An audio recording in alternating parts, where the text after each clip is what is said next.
बोलेगाव येथे शीतपेय घेण्याच्या बहाण्याने दुकानात आलेल्या चोरट्याने दुकानदार महिलेच्या डोळ्यात मिरचीपूड टाकून तिच्या गळ्यातील सोन्याचे दागिने हिसकावून नेण्याची घटना ताजी असतानाच नगर पुणे महामार्गावरच्या शिवारात पुन्हा अशीच घटना घडली।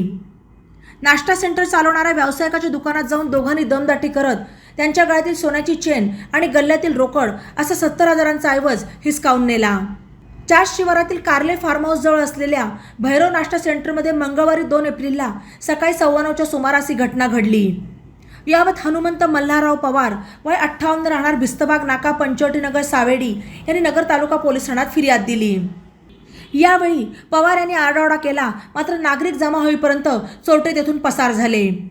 याबाबत पवार यांच्या फिर्यादीवरून पोलिसांनी दोघा चोरट्यांच्या विरोधात भारतीय दंडविधान कलम 394-34 प्रमाणे गुन्हा दाखल केला।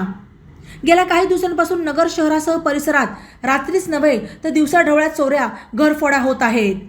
त्यात भरीसभर म्हणजे बोलेगाव येथे सोमवारी 1 एप्रिल आणि चास येथे मंगळवारी 2 एप्रिलला भर दिवसा झालेल्या या धाडसी चोरांमुळे चोरट्यांनी पोलिसांसमोर मोठे आव्हान उभे केल्याचेच दिसत आहे।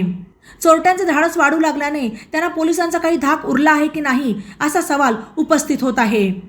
त्यामुळे पोलिसांनी या चोऱ्या घरफोडा रोखण्यासाठी ठोस उपाययोजना करण्याची आवश्यकता आहे।